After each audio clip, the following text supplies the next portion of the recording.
धन्यवाद देतो राजा, तुला महिमा, तुला गौरव देतो. खरोखर तू महान आहेस, तू तुझ्या पात्र आहे. ओ ईश्वराच्या धन्यवाद धन्यवाद धन्यवाद ईश्वर. ओ पवित्र प्रभू परमेश्वरा धन्यवाद देतो राजा. Hallelujah. Praise God, praise God. तुला आदर, तुला महिमा ईश्वराचा. हालेलुया. धन्यवाद देतो राजा. येणारा वेळ तुझ्या हातातून येशू ख्रिस्ताच्या नावात. आमेन आमेन. हालेलुया. Praise God. यावेळेस आपण वचनामध्ये जाणार आहे, वचनामध्ये पाहणार आहे. वचनामध्ये आम्ही पाहतो पत्रस, शिमोन पत्रसच्या विषयामध्ये आम्ही पाहतो. जेव्हा शिमोन पत्रस रात्रभर तो जाळ टाकत असतो आणि जेव्हा रात्रभर मासे पकडायला तो प्रयत्न करत असतो, त्याला एक पण मासा सापडला नाही. रात्रभर त्याने ते कष्ट केलेला, पण त्याला एक बी मासा मिळाला नाही. आणि सकाळच्या वेळेस तो आपल्या नावेमध्ये जाळं साफ करत असतो. निराशामध्ये तो आपलं जाळं तो साफ करत असतो. निराश होतो, कारण की त्याला वाटलं, आशा ठेवली असेल की मला काहीतरी भेटेल, मासे पकडेल, ते विकेल, घरी घेऊन काही वस्तू घेऊन जाईल. आणि रातभर त्यांनी जेव्हा मासे पकडण्याचा प्रयत्न केला, पण त्याला एक पण मासा भेटला नाही. आणि सकाळी तो आपले नावेमध्ये बसून जाळं साफ करत आहे. आणि जेव्हा तो जाळं साफ करत आहे, येशू ख्रिस्ताच्या मागे मोठी गर्दी. आणि येशू पाहतो 2 नावं लागलेले. तिथं 2 नावं लागले असताना येशू शिमोन पत्रसच्या नावावर जाऊन बसतो. आणि शिमोन पत्रसला म्हणतो, एक काम कर की तू आता नाव आहे ना किनाऱ्यापासून थोडं आतमध्ये घे. ओके.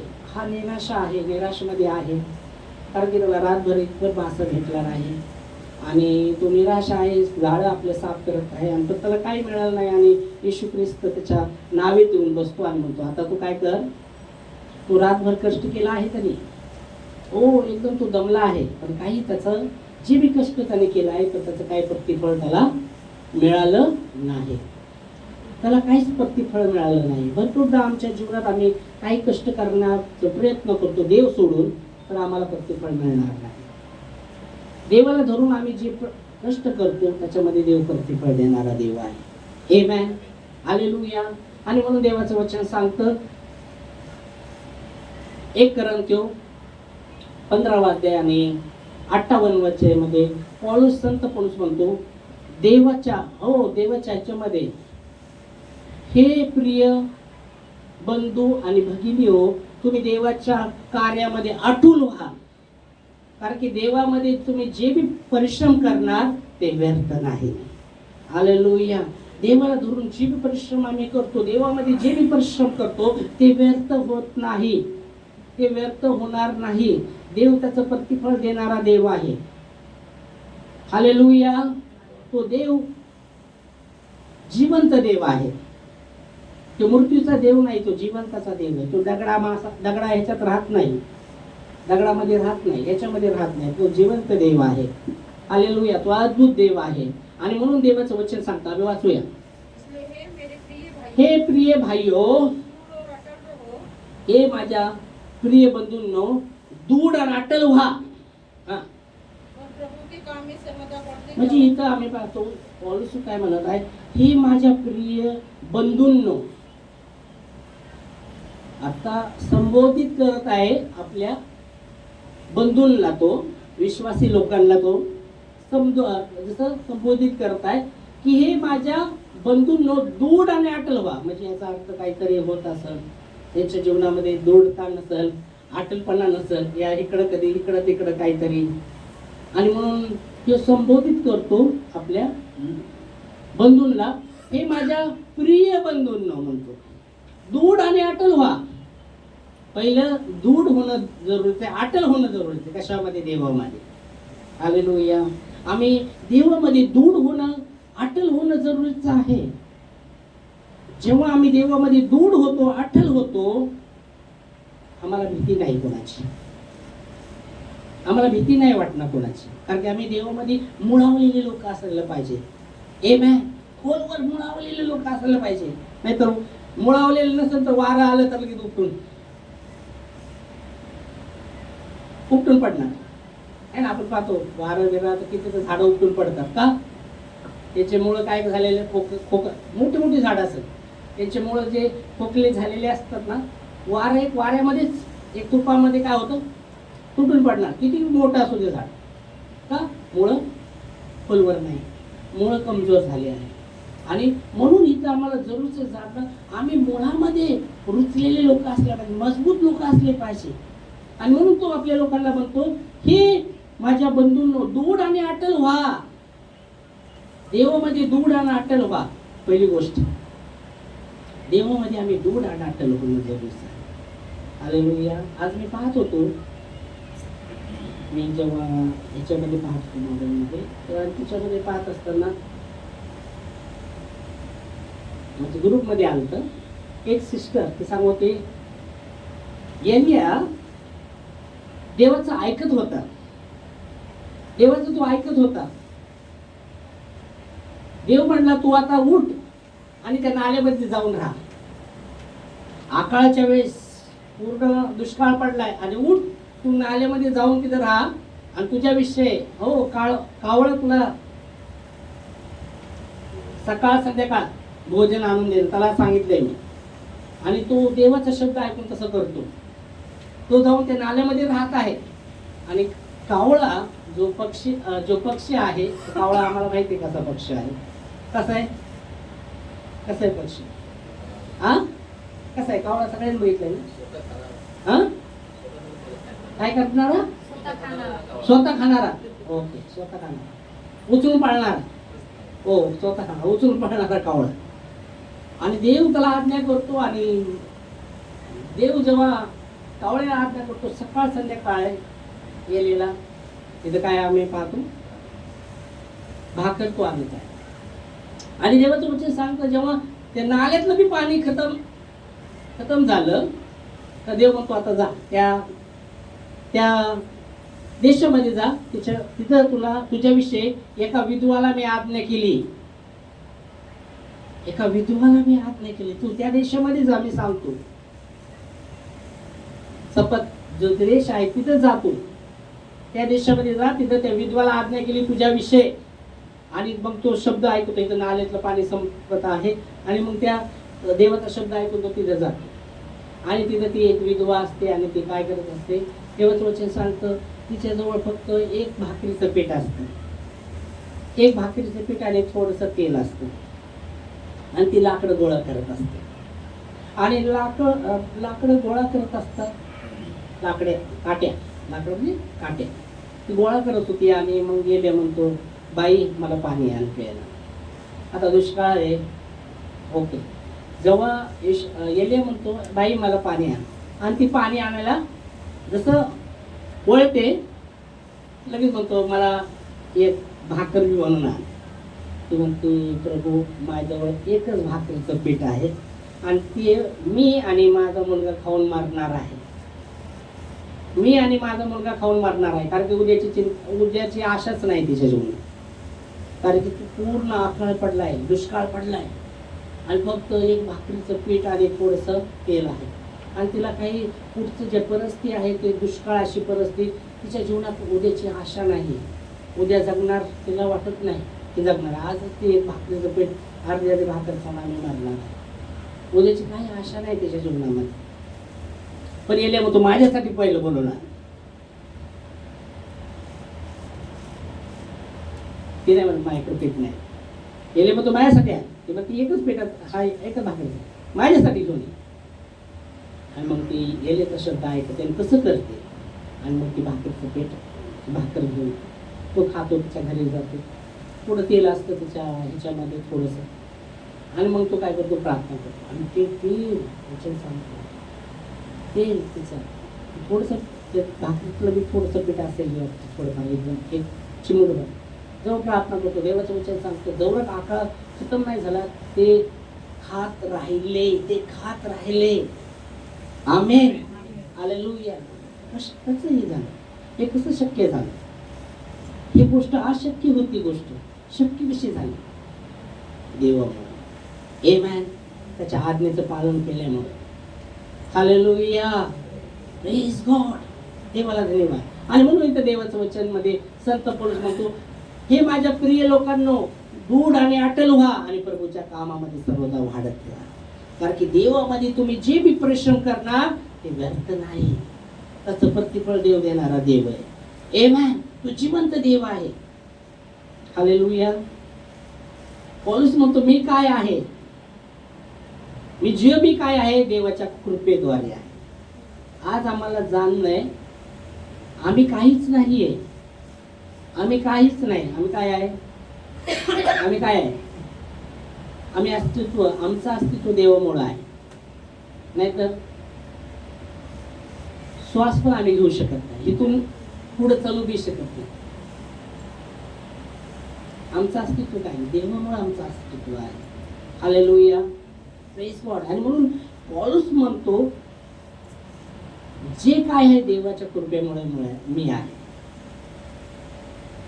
इथं आम्ही पाहतो एक दीनता, एक नम्रता त्याच्या जीवनात. जे बी काय आहे देवाच्या कृपेमुळे मी आहे. त्याची कृपा माझ्यावर झाली आहे, त्याच्या कृपेमुळे आहे. मी श्रम पण केले. मी काय केले? श्रम पण केले.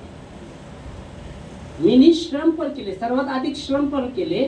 पण हे देवाच्या कृपेमुळे झालं. तो सगळ्या गोष्टीमध्ये देवाला ठेवत आहे. आपले प्रश्न आपल्या त्याच्यामध्ये देवाला ठेवत आहे. म्हणून म्हणलं, देवामध्ये आम्ही जे बी श्रम करणार, देवाला धरून जे बी श्रम करणार, ते देव व्यर्थ होऊन देणार नाही. आमेन, हालेलुया, प्रेज गॉड. देवाला धन्यवाद, देवाला महिमा. आमेन. आणि म्हणतो जे बी मी काय आहे देवाच्या कृपेमुळे आहे. मी सर्वात अधिक श्रम पण केले, पण हे बी जे बी केलं, जे बी मी केलं देवाच्या कृपेद्वारेच केलं. देवाच्या कृपेद्वारेच केलं. देव माझ्यासाठी होता, त्याच्या कृपेद्वारे झाला आहे. Praise God. आणि आम्ही म्हणून पाहतो पत्रसच्या, सिमोन पत्रसच्या जीवनामध्ये त्यांनी पूर्णपणे रातभर, तो पत्रस, सिमोन पत्रस मच्छवाई होता. मच्छवाई म्हणजे मासे पकडणार. मासे पकड, त्याला माहीत होतं कसं मासे पकडायला पाहिजे, कसं पकडायला पाहिजे, कसं नाही, त्याला सर्व माहीत होतं. भरपूर ज्ञान होतं त्याला. कारण की मच्छवा होता म्हणजे मासे पकडणार होता. लहानपणापासून त्याला ज्ञान असेल कसे मासे पकडायचे. पण बायबल सांगतो त्याचं ज्ञान, तो तिथं आम्ही पाहतो की ज्ञानाने याने भरपूर प्रयत्न केला, पण त्याला एक पण मासा मिळाला नाही. आणि सकाळी निराशा होऊन आपलं जाळं साफ करतोय. आणि देवाने ते पाहिलं. आणि बायबल सांगतो त्याच्याच नावामध्ये येशू ख्रिस्त जाऊन बसला. आणि मग तो आता किनाऱ्यापासून त्याला हटव बाबा तू नाव. सिमोन पत्रस किनारा. आता त्याला माहित आहे देवाची ख्रिस्त कोण आहे, हाच आहे ख्रिस्त. पण तो पाहतो की मोठा समुदाय त्याच्या मागे आहे. आणि हा व्यक्ती मला म्हणतोय, त्याच्या आज्ञावरनं तो किनाऱ्यापासून, कारण की लोकांना वचन सांगायचं होतं आणि किनाऱ्यावर भरपूर गर्दी होती आणि त्याला प्रभूला सांगता आलं नसतं. तर मग प्रभू काय म्हणतो, किनाऱ्यापासून आतमध्ये घे. आतमध्ये घेतल्यावर मग प्रभू त्या लोकांना, भरपूर समुदाय किनाऱ्याच्या जे समुदाय होतं त्यांना देवाचं वचन सांगत आहे. आणि देवाचं वचन जेव्हा सांगत आहे सर्व लोक ऐकत आहे. पत्रस बी नाव, सिमोन पत्रस बी नावातून ऐकत आहे. आणि वचन जेव्हा सांगितलं बघा सगळे ऐकत आहे, सर्व ऐकत आहे, ते लोक ऐकत आहे, हा बी ऐकत आहे मन लावून. आणि जेव्हा ऐकल्यानंतर येशू म्हणतो, आता तू तुझे नाव आहे ना खोलवर घेऊन चल बाबा, खोलवर घेऊन चल आणि मग जाळे टाक. तुझे नाव खोलवर. आता दुसरी गोष्ट आहे, तुझे नाव खोलवर घे. देवाचे शब्द ऐकून त्याने काय केले, नाव पहिले किनाऱ्यापासून आतमध्ये घेतली. आता देव प्रभू परत आहे, आता तू ती नावाला खोलवर घेऊन चल. दुसरी गोष्ट त्याने ऐकली, खोलवर घेऊन. तिसरी गोष्ट देव म्हणतो, आता जाळं टाक. प्रभू मी रातभर प्रयत्न केला आहे मासे पकडायला, पण एक बी मासा मिळाला नाही. पण तू बोलतो ना, म्हणून तुझ्या बोलण्याद्वारे मी टाकतो. मी तर कोशिश केली, निराशा येतो, निराशित आहे पूर्णपणे. पण प्रभू रातभर मी कोशिश केली, एक बी मासा नाही भेटला इथं मला. पण तू म्हणतो म्हणून मी टाकतो जाळ. प्रभूच्या बोलण्याद्वारे त्यांनी जाळ टाकला. आणि आपल्याला माहिती आहे वचनामध्ये काय होतं, काय होतं, काय होतं? सगळे मासे म्हणते चला पत्रसच्या जाळ्यामध्ये चला, कारण की प्रभू राजाचा राजा बनलाय, त्याला जाळ टाक. आणि एक मी मासा नव्हतं त्याला, किती रातभर प्रयत्न केला, एक मी मासा नव्हतं मिळाला.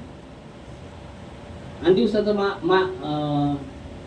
जास्त करून मुश्किल आहे, रातच जाळं टाकतात लोक दुपारच्या वेळेला. पण दिवसावर जाळं टाकायचं कसं, माशांना सगळं दिसणार जाळं, पण माशाला जाळं दिसतं पण मासे पळत नाही, पण जाळ्यामध्ये घुसतात सगळे. सगळे म्हणतात अरे प्रभू बोललाय चला जाळ्यामध्ये. जाळ्यामध्ये एवढे जाळ्यामध्ये घुसतात मासे, उलट मासे जाळ्यामध्ये जातात आणि एवढे जाळं भरून जातं. आणि ते मग ओढायला लागतो, ओढता येईल. आणि मग तो आपल्या साथीदाराला पण इशारा करतो, या प्रभूने सांगितलं या, तुम्ही पण या, तुम्हाला बी आशीर्वाद मिळणार, या. हालेलुया.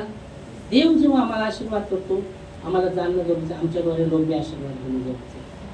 देव आम्हाला आशीर्वाद देतो तर देवाची इच्छा असते आम्ही पण ते आशीर्वाद देवाचे आशीर्वाद शेअर करणं जरुरीचं आहे. लोकांना सांगणं जरुरीचं आहे. आम्ही म्हणतो नाही हे ऐकतच नाही. आधीच देवाचं वचन सांगतं, देव कठोर हृदयाला मुलायम करणारा देव आहे. आमेन. देव कठोर बी करतो, मुलायम पण करतो. जेव्हा मूसा मिस्रमधून इस्रायल लोकांना घेऊन येणार होता, मिस्रामध्ये जो मिस्राचा राजा फारो, देवाचं वचन सांगतं त्याचं हृदय कठोर होतं, कठोर हृदयाचा तो व्यक्ती होता. आणि जेव्हा मूसा म्हणत आहे, त्यांनी म्हटलं तर कोणत्या देवाने पाठवलं, मग त्याचं नाव काय, मग नाव सांगितलं मेहू जो हो, ओके. आणि तो अब्रामाचा, इसाकाचा, याकूबचा देवाने मला पाठवला आहे मिस्रमध्ये इस्रायल लोकांना सोडायला, त्याची आराधना करण्यासाठी. मग तो म्हणतो, तू म्हणून काय चिन्ह सांगतो की देव तुझ्या संगती आहे, देवाने सांगितलं आहे. तो म्हणतो तुझ्या हातात काय आहे, काटे. देव म्हणतो काटे टाक खाली. टाकल्यावर मोठा साप बनतो आणि एवढा भयानक मोठा साप बनतो. आता देव म्हणतो शेपटीने उचल. सापाला कशाने उचल, शेपटी. सापाला कधी पकडायचं असं तर मुंडीला धरून पकडते का, चावू नये म्हणून. ओके ना. शेपटाने मुश्किल आहे, तर ते पकडणारे ते पकडू शकतं, कारण की त्यांच्याजवळ दुसरं बी असतं मुंडक्याला हे करायला. ओके. पण खास करून सापाला पकडायचं तर मुंडीला धरून पकडायला, तर शेपटी पूर्ण नाही तर उलटा ते चावू शकतो. पण देव म्हणतो आता शेपटीने पकड. आणि मग देवाचा शब्द पहिला तो घाबरलेलाच होता, देवाचा शब्द ऐकतो आणि तो शेपटीला धरतो, आता उचलतो तर ते साप परत काठी बनते. मग तो हेच चिन्ह असेल तुझा. आणि मग तो जातो तिथं. आणि हे फारोच लय कठोर असतं. आणि मग तो म्हणतो मला अब्रामाचा, इसाकाचा, याकूबचा देवाने पाठवला आहे इस्रायल लोकांना सोडवायला, देवाची आराधना करायला आम्हाला जायचं आहे. हा कठोर हृदयाचा व्यक्ती.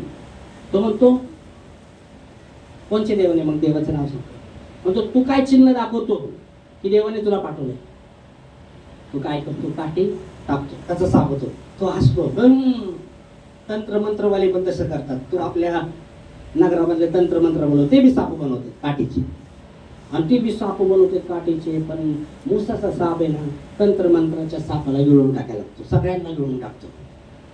देवाचा जो आम्ही पाहतो सर्व तंत्रमंत्राचे जे साप बनवलेले असते, मूसाचा देवाचा साप सर्वांना गिळून टाकतो. आणि मग देवाचं वचन सांगतं फारोचं हृदय जे कठोर असतं देवाने मुलायम केलं. हो मुलायम. आणि मग तो पहिले तर म्हणतो तुम्ही इथंच माझ्यासमोरच आराधना करा, माझ्या देशामध्ये आराधना करा, माझ्या देशात बाहेर जाऊ नका, इथं करा. पहिलं तर आराधनाला मोकळा होता, आता म्हणतो तुम्ही आराधना करा माझ्या देशामध्ये, माझ्यासमोरच.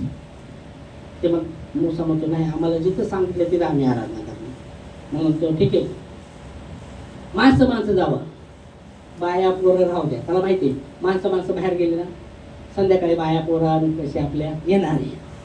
आणि मग तो दुसरा समजवता तुम्ही माणसं जावं. ते होतं नाही आम्हाला आमच्या माणसं बायांना सर्वांना आमच्या परिवाराला घेऊन जातो. ओके. मग तो म्हणतो ठीक आहे, तुमच्या बाया पोरांना तुम्ही घेऊन जावा, पण मेंढरं घेऊन जाऊ नका, तुमचे मेंढरं घेऊन नका जाऊ. मग त्याचा मग मेंढर बघा किती फारो समजत होतं, मेंढरं घेऊन जाऊ. म्हणजे देवाची आराधना करायला गेले देवाला अर्पण काय करायचं? खाली हात जावा, काही घेऊन नका जाऊ. देवाला अर्पण काय करायचं? काही गरज नाही, खाली हात जावा. ते म्हणतो, मोसा म्हणतो नाही, मेंढराला बी घेऊन जायचं आम्हाला.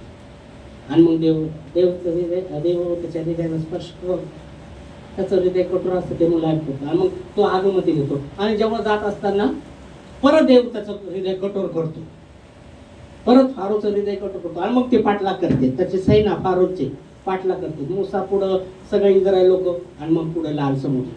मग इस्रायल आम्हाला मारायला आणलं का? आम्ही तिथं होतो, तिथंच बरं होतो, तिथं रडत पाडत होतो, गुलाम गिरीमध्ये होतो, तिथं काय आम्हाला मारायला आलं? पुढं समुद्र, लाल समुद्र पाठीमाग फारोची सैना. आता काय आम्ही वाचत नाही, आम्ही काय वाचत नाही. मग मूसा प्रार्थना करतो आणि देव काय म्हणतो, तुझ्या हातात काठी ना, ती समुद्रावर मार. आणि तो समुद्रावरती काठी करतो, समुद्र दोन भागा मारतो आणि त्याच्यातून ते पार होतात. आणि फारो आणि त्याचे फारोची सेना जेव्हा पार व्हायला लागते, परत समुद्र कोणते मरून जातात. ह्याचा उद्देश काय आहे की देव हृदय मुलायम करणारा देव. पण आम्ही काय करतो? पहिलंच बोलतो, कठोर आहे, कधी सुधारणार नाही, मी विश्वासच करणार नाही. काय गरज आहे आपल्याला सांगायची? आपल्या पुरतं आपलं आयुष्य दाखवायची काय गरज आहे? माझ्या मनात येशू ना, बस दाखवणं जरूरच आहे. हा येशू येशू इथं तेच करत आहे. पत्रच काय करतो? आपल्या मित्रांना या तेवढे या, आणि मग ते येते, ती गोवायला लागते झाड. आणि एवढं वचन सांगतो, दोन्ही जहाज भरून जातात मासे, दोन्ही जहाज एवढे मासे पाहून पत्रस घाबरतो, तो देवाला घाबरतो, देवाला बोलतो, हो घाबरतो, म्हणतो देवा मी पापी आहे, माझ्यापासून दूर हो. पण देवाचं वचन सांगतं, येशू म्हणतो मी धर्मीला बोलवायला आलो नाही, मी जे हरवले आहे त्यांना बोलायला आणि त्यांना शोधायला, त्यांचं तारण करायला मी आलो आहे. आमेन, हालेलुया, प्रेज गॉड. देवाला धन्यवाद. आणि पत्रस्थ जीवन बदलतं, पत्रस्थ जीवन बदलतं. तो देवाच्या मागे चालायला लागतो. येशूच्या मागे भरपूर शिष्य होते, 12 शिष्य. येशूने असेच भारी भारी लोकांना, जे अडाणी बिडाणी त्यांना घेतलं येशूने, शिष्य बनवले त्यांना. डिग्री नाही, काही नाही, बिगड. म्हणून देवाचं वचन सांगतं, प्रभूने जे निर्बल आहे त्यांना निवडलं, जे बुद्धिही नाही त्यांना निवडलं. कशासाठी? बुद्धिवानाला निवडलं असतं तर बुद्धिवान माझ्या बुद्धीने केलंय बघा, शक्तीवाला निवडलं माझ्या शक्तीने केलंय, म्हणजे आपल्यावर घमंड, माझ्या शक्तीने केलंय ना, मी करतो ना, मी करतो मी. म्हणून देवाने तसं केलंच नाही. देवाने काय केलं? जे शक्तीहीन आहे त्यांना निवडलं, जे मूर्ख आहे त्यांना निवडलं, अशासाठी की देवाची महिमा त्यांच्यामध्ये दाखवण्यासाठी. Hallelujah, praise God. देवाला धन्यवाद. आणि म्हणून देवाचे वचन सांगतो, तोच पत्रस तो म्हणतो, प्रभू येशू ख्रिस्त म्हणतो, भरपूर 3.5 वर्ष येशू ख्रिस्ताने सेवा काय केली, शिष्य त्याची संगती चालली. त्याच्यामध्ये एक शिष्य होता, जो 30 चांदीच्या शिक्क्यासाठी येशूला पकडून द्यायला त्यांनी करार केला. ओके, पत्रस असा होता, उतावळा असायचा. येशू म्हणतो, तुम्ही मला कोण म्हणून बोलतात? मी कोण आहे? तुम्ही काय म्हणता? तो म्हणतो, तू कुणी असं म्हणतात, कुणी म्हणतात तो एलियाचा भविष्यवक्ता आहे, तो हा आहे. पण येशू म्हणतो, तुम्ही मला काय म्हणता? पत्रस म्हणतो, तो जिवंत देवाचा पुत्र आहे. येशू म्हणतो, धन्य पत्रस, हे जे प्रकाशन तुला आलंय देवापासून आहे, रक्तमासापासून आहे, देवापासून आलंय. मी पण तुला सांगतो, तू पत्रस आहे आणि मी काय करणार आहे? तू पत्रस म्हणजे एक दगड, आणि बायबल सांगतं मोठा दगड जो आहे ख्रिस्त आहे.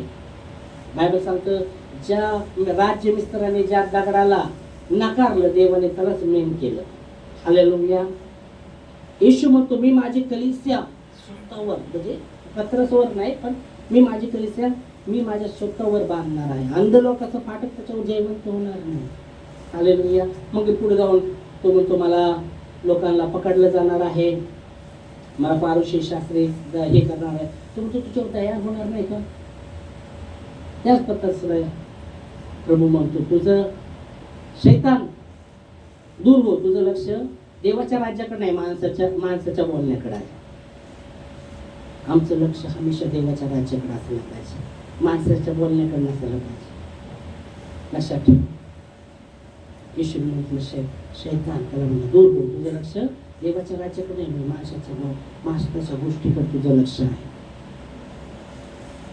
आणि पुढे जाऊन तू पत्रस म्हणतो, प्रभू म्हणतो येरुशलेम जाणार आहे, प्रभू तू जिकडे जाशील तिकडे मी तुझ्या संगती येणार, तुझ्यासाठी जीव पण देणार, तुझ्यासाठी मी जीव पण देणार. येशू म्हणतो, 3 वेळा तू नाकारणार आहे मला, तेव्हाच मग कोंबडा आरडणार आहे. तेव्हा तू तुझ्याकडे जाणार तिकडे मी येणार, तुझ्यासाठी जीव पण देणार. येशू म्हणतो 3 वेळा तू नाकारणार आहे. आणि तसं होतं. मग जेव्हा येशूला पकडलं जातं, तो काय जेव्हा पकडायला येतं, पत्रस काढतो आपल्या जवळचा. एवढा दिवस नव्हता बघा, प्रभूला बी माहीत असेल, माहीत नाही, पण जेव्हा येशूला पकडतेत लोक, यहूदा इच्छुक येतो. यहूद्याला येशू म्हणतो, ज्या कार्यासाठी आलाय तू कर. मला वाटतं काय आता सण जवळ आलाय म्हणून काहीतरी प्रभूने काम सांगितलं असं म्हणून म्हणतोय प्रभू, ज्या कार्यासाठी आलाय तो ते कर. आणि तो येतो आणि येशूला चुंबन घेतो, पप्पी घेतो. लगेच ते लोक पकडतात की हेच येशू आहे. आणि पकडल्यानंतर मग पकडायला लागले. लगेच जो शिपाई असतो, जो शिपाईचा वरचा, त्याचा लगेच पत्रस काय जिम्मा असतो आपल्या जवळ, चाकू असा काढतो, त्याचा कानच कापतो. येशू म्हणतो, पत्रस तुझा जिम्मा तुझ्यामध्ये ठेव. आता हे परत एवढ्यापर्यंत त्याचा स्वभावामध्ये आम्ही पाहू शकतो, ते कधीच काढला नव्हता आणि किती लपून ठेवलेलं माहीत नाही. आणि टाइम होत लगेच काढतो आणि कानच कापतो. ओके, तो येशू म्हणतो, तुझा जिम्मा तुझ्यावर ठेव. आणि ज्या हाताने तू ज्या ह्याने करणार त्याच हाताने ते होणार आहे. आणि त्याचा कान घेतो आणि त्याला लावतो. तो तिथंच गुडघ्यावर येतो. जो पकडणारा आलेला तो तिथंच गुडघ्यावर येतो. त्याला कळालं हेच प्रभू आहे. हालेलुया. आणि मग त्याला येशूला पकडून येतात. पत्रस त्याच्या भाग काय शिक्षा होती, काय शिक्षा ऐकायला लागला. मग ते बघतो, अरे तू पण त्याच्या संगती होता. हा, मी ओळखत नाही, तू कोण, मी ओळखत नाही. तुम्ही इब्रानी सारखं बोलतो, म्हणजे तू त्याच्या संगती होता साथीला. नाही मी नाही. तू पुढे जाते, पुढे हात शेकत असते, तिथं तू बसतो. अरे तू पण होता त्याची संगती, तुझी लहान साल त्याच्या सारखं दिसते. हा, तुम्ही काय बोलतात, मी त्याला ओळखत नाही.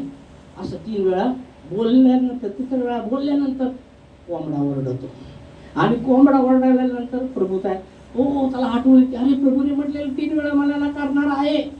तेव्हाच कोंबडा, मग तो प्रभू देख पाहतो त्याला आणि घेऊन रडतो, कुठून रडतो. हा प्रभू बोललेला आठवण येते. मी तर म्हणलेलो, प्रभू तुझ्यासाठी जीव पण देईन, तू जिकडे जाशील तिकडे मी तुझ्यासाठी जीव पण देईन. आणि मी काय केलं, तू रडतो. आणि उच्चार सांगतो 3 वेळा त्याने नकार. पण देवा येशूला शिक्षा झाल्या 3ऱ्या दिवशी तो उठला आणि पत्रस परत आपल्या कामाला गेला. जेव्हा येशूला मारलं गेलं, परत तो मासे पकडायचं जे काम होतं ते त्याकडे गेलं. आणि परत प्रभू त्याला दर्शन देतो आणि विचारतो, पत्रस तू माझ्यावर प्रेम करतो का रे? तो प्रभू मी प्रेम करतो की, मी प्रेम करतो. आम्ही वाचवतो वचन प्रार्थना.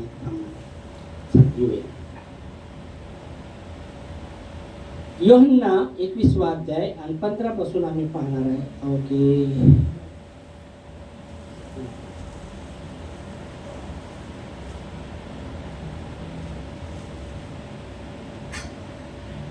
15 पासून. भोजन करने के बाद यीशु ने शिमोन पतरस से कहा, हाँ, हे शिमोन यूहन्ना के पुत्र, क्या कोई मुझसे बढ़कर मुझसे प्रेम रखता है?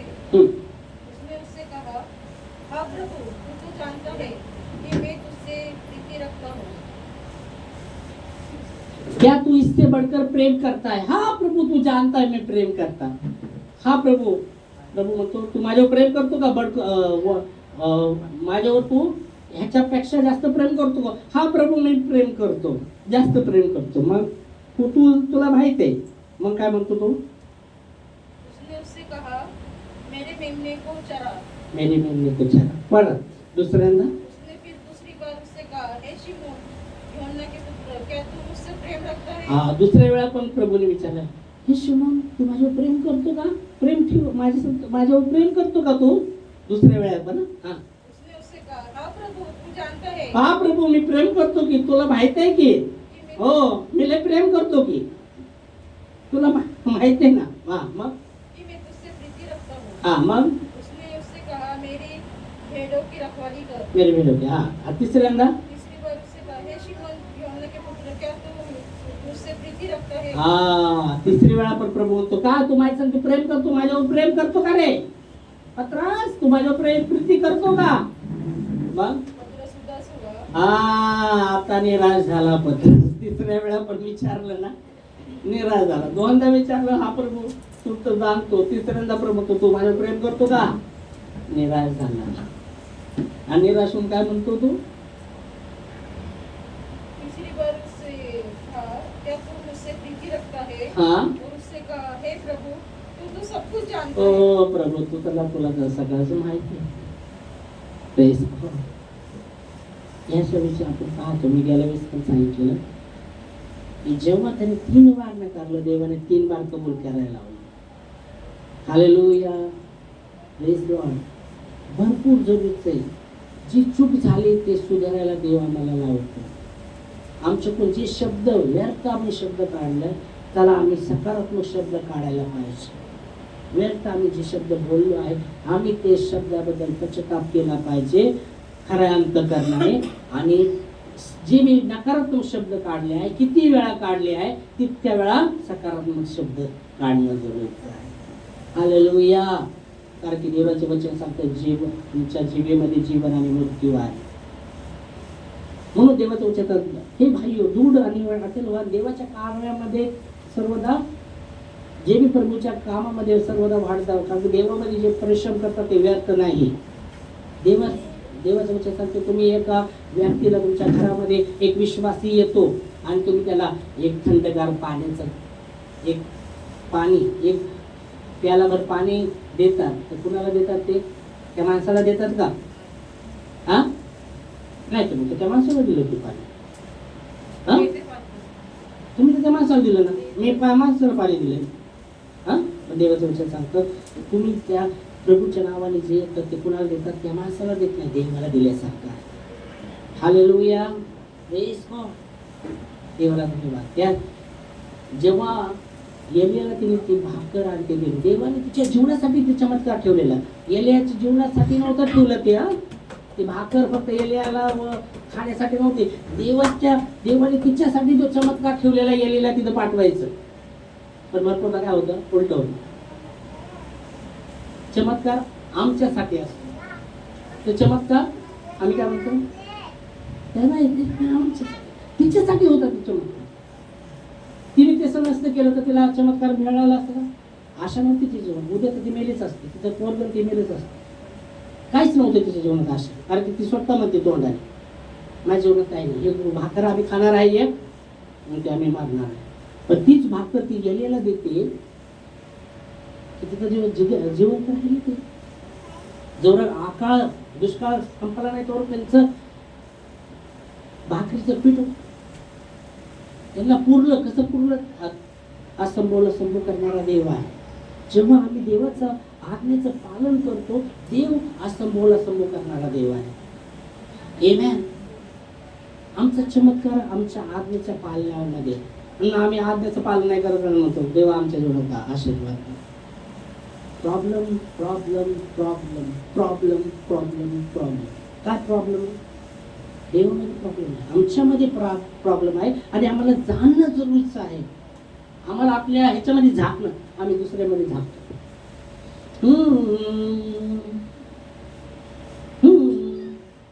आतमध्ये नाही झाकत. आम्हाला आतमध्ये कसं झाकायचं? हॅलो आमेन. ओके, त्यावेळेस आपण उभा राहतो. प्रभू धन्यवाद तुझ्या वचनासाठी, जे विश्वसनीय आणि खरं आहे तुझं वचन. धन्यवाद देतो राजा, तुझं वचन सांगतो. हे प्रिय भावांनो, दूर आणि अटलवा आणि देवाच्या कामामध्ये सर्व